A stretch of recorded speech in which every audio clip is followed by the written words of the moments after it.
Welcome to The Explainer. Today, we're unpacking the story of Jack Ma. He's a guy who turned an absolutely staggering list of failures into a multi-billion-dollar empire. And his journey isn't just some feel-good story. It's a practical blueprint for anyone trying to succeed when the odds are stacked against them. So let's start with the one idea that really sums him up. For Jack Ma, the only way you can truly fail is if you quit. And look, this wasn't just a nice quote for him to put on a poster. Nope, this was his operating system, the very thing that let him navigate decades of rejection. Before he built this huge empire, Jack Ma built one of the most impressive resumes of, well, failure you will ever see. He failed his university entrance exam multiple times. Get this, he scored less than 1% on the math part. He was rejected by Harvard 10 times. After he finally graduated, he got turned down for 30 different jobs. He even applied to be a police officer.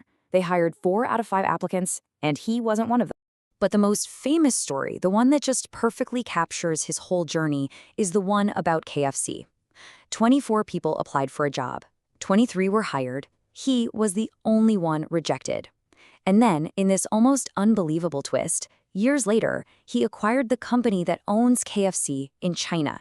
So how on earth did he go from rejected applicant to owner? It definitely wasn't luck. It was a plan. Yeah, this didn't just happen by accident. He followed a very specific age-based blueprint for growth and for learning. Let's break it down. So his timeline gives each decade of your life a very distinct purpose. Before you're 20, just be a good student, soak it all in. Then, from 20 to 30, go find a great boss in a small company. Then, from 30 to 40, that's your time. That's when you become an entrepreneur. From 40 to 50, you double down on what you're best at. After 50, your focus shifts to investing in the next generation. And then finally, after 60, it's time to enjoy the fruits of your labor. You see how each stage builds on the last? But for Ma, the most important decade is your 20s. And his advice here is, well, it's pretty counterintuitive. He says avoid the big, stable companies.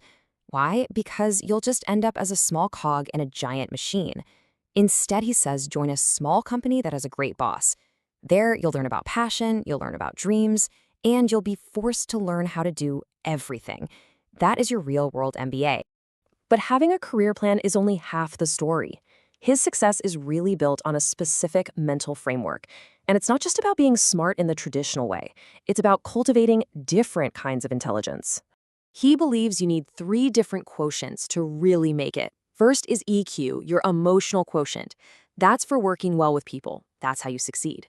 Second is IQ, your intelligence quotient. That's the knowledge you need to avoid failure. But to be truly respected, to build something that lasts, he says you need LQ, the love quotient. This is about genuinely caring for your customers and for your team. So, armed with this mindset, he starts his own venture. And the beginning was incredibly humble. $60,000. That's it.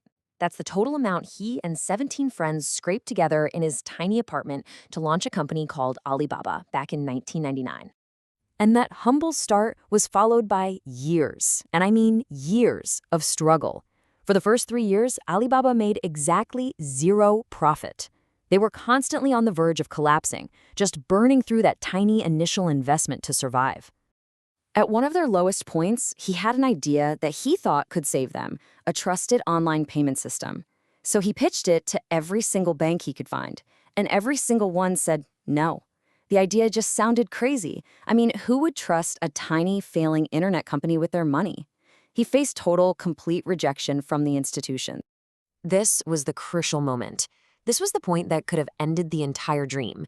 He had this revolutionary idea, but no support, no partners, and no money. So, what do you do when everyone says no? You build it yourself.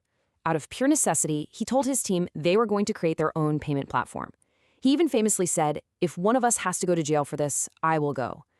And that system became Alipay, a tool that not only saved Alibaba, but went on to transform China's entire digital economy. All right, so the final piece of the puzzle is all about how Jack Ma sees the world and how his perspective can help you find your own opportunities. His philosophy for finding billion-dollar ideas is incredibly simple. He believes they are hidden in plain sight, just disguised as everyday frustrations. As he puts it, where people complain, that's where the opportunity is. And his method is so straightforward. Step 1, listen. What are people always complaining about? Step 2, ask yourself, can I solve that problem? And then step 3, if you can solve it differently and better than anyone else, well, congratulations, you've just found your business. And this slide right here perfectly illustrates his unique way of thinking. He literally flips the traditional business model on its head. Most companies put shareholders at the very top of the pyramid, but Jack Ma insists you have to put customers first, employees second, and shareholders last. His logic is simple.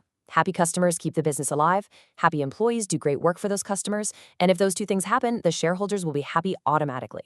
So the ultimate takeaway is this: success isn't about having a perfect resume or one single brilliant idea.